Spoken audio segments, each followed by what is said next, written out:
विश्व हेपेटाइटिस दिवस को लेकर राजधानी जयपुर के दुर्गापुरा कृषि अनुसंधान केंद्र के राष्ट्रीय कार्यशाला को आयोजित किया गया, जिसमें चिकित्सा मंत्री प्रसादी लाल मीणा, जलदाय मंत्री महेश जोशी के मौजूदगी में आयोजित इस कार्यशाला में देश भर से हेल्थ एक्सपर्ट शामिल हुए और राजस्थान के यूनिवर्सल हेल्थ केयर मॉडल की सराहना की और हेल्दी लीवर कैंपेन को भी देश भर के लिए नजीर बताया।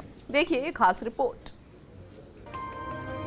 राष्ट्रीय कार्यशाला को चिकित्सा मंत्री प्रसादी लाल मीणा ने संबोधित किया और कहा कि राजस्थान का यूनिवर्सल हेल्थ केयर मॉडल गरीब से गरीब आदमी को भी निशुल्क और गुणवत्तापूर्ण इलाज सुनिश्चित करवाता है। अन्य राज्यों को भी इसे लागू करना चाहिए ताकि देश का हेल्थ सिस्टम मजबूत हो। उन्होंने कहा कि सीएम गहलोत ने राज्य को निरोगी बनाने के अभियान की शुरुआत मुख्यमंत्री निशुल्क दवा योजना से की थी। अब चिरंजीवी स्वास्थ्य बीमा योजना, मुख्यमंत्री निशुल्क निरोगी राजस्थान योजना के माध्यम से निशुल्क जांच, दवा और उपचार की सुविधा मिल रही है। राजस्थान पूरे देश में स्वास्थ्य सुविधाओं को लेकर एक मॉडल स्टेट बन चुका है। हमारे माननीय मुख्यमंत्री महोदय ने पिछली बार जब वो 8 से 13 में मुख्यमंत्री थे तब उन्होंने फ्री दवाइयाँ शुरू की। पहले इलाज के लिए लोगों के पास टीका तो क्या, दवाई डॉक्टर लिखते थे, उसके पैसे भी नहीं हुआ करते थे। उसके लिए भी वो सोचता था कि डॉक्टर साहब कम लिख दो दवाइयाँ, इतने पैसे मेरे पास नहीं।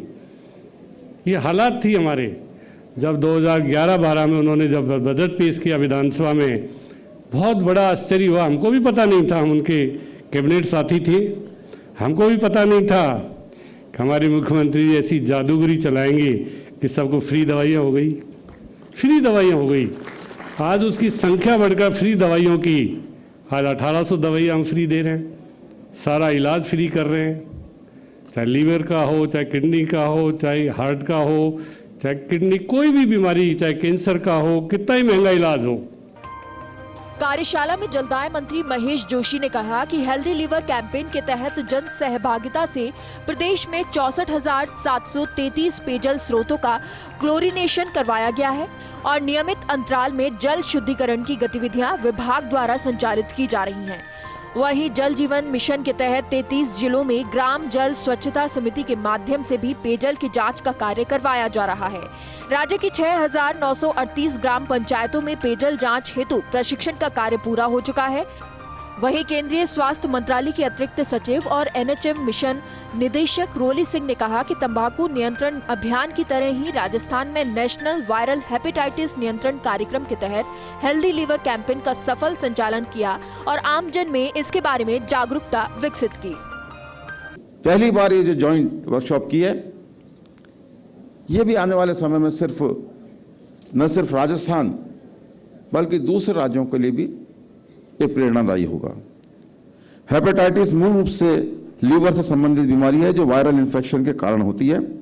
हेपेटाइटिस के वायरस 5 प्रकार के होते हैं, जिनमें हेपेटाइटिस ए एवं ई दूषित जल एवं भोजन के प्रयोग से होते हैं, जैसा मैंने कहा हमारे विभाग से संबंधित मामला है। नेशनल वायरल हेपेटाइटिस नियंत्रण कार्यक्रम के तहत पुरस्कार दिए गए। विभिन्न घटकों में बेहतरीन कार्य करने वाले राज्यों के प्रतिनिधियों को सम्मान प्रदान किया। इसमें हेपेटाइटिस बी और सी से ग्रस्त रोगियों को उपचार और सेवा उपलब्ध करवाने में हरियाणा, हेपेटाइटिस बी से ग्रसित प्रसूताओं की अधिकतम स्क्रीनिंग की उपलब्धि के लिए तमिलनाडु, राष्ट्रीय एड्स नियंत्रण कार्यक्रम के तहत हाई रिस्क समूह में हेपेटाइटिस बी और सी की सर्वाधिक स्क्रीनिंग उपलब्धि के लिए आंध्र प्रदेश पुरस्कृत। हेपेटाइटिस अभियान के तहत सघन स्क्रीनिंग एवं व्यापक जन जागरूकता गतिविधियों के लिए राजस्थान, दादरा नगर हवेली एवं दमन दीव को हाई रिस्क समूह में 100% हेपेटाइटिस बी टीकाकरण के लिए जिला स्तर से उप स्वास्थ्य केंद्र तक हेपेटाइटिस कार्यक्रम को विकेंद्रित करने के लिए पश्चिम बंगाल को, कंसल्टिंग परफॉर्मेंस के लिए पंजाब को राष्ट्रीय स्तर पर प्रशंसा पत्र प्रदान किए गए। वहीं कार्यशाला में चिकित्सा सचिव डॉक्टर पृथ्वी ने कहा कि किसी समय बीमारू कहलाने वाला राजस्थान आज हेल्थ के मामले में देश भर में अग्रिम पंक्ति में खड़ा है। राजस्थान देश का एकमात्र एक ऐसा बड़ा राज्य है जो अपने कुल बजट का 7% से ज्यादा स्वास्थ्य सेवाओं पर खर्च कर रहा है। इसके साथ ही जल्द ही राजस्थान देश का ऐसा पहला राज्य होगा जो अपने निवासियों को राइट टू हेल्थ देगा। कार्यक्रम में RUHS के VC doctor Sudhir Bhandari, SMS medical college के प्राचार्य डॉक्टर राजीव बगरहट्टा, विश्व स्वास्थ्य संगठन के कंट्री हेड डॉक्टर रोड्रिको एच ऑफ्रिन, निदेशक जन स्वास्थ्य डॉक्टर वी के माथुर सहित अन्य अतिथि मौजूद रहे। Vikas Sharma, First India News, Jaipur.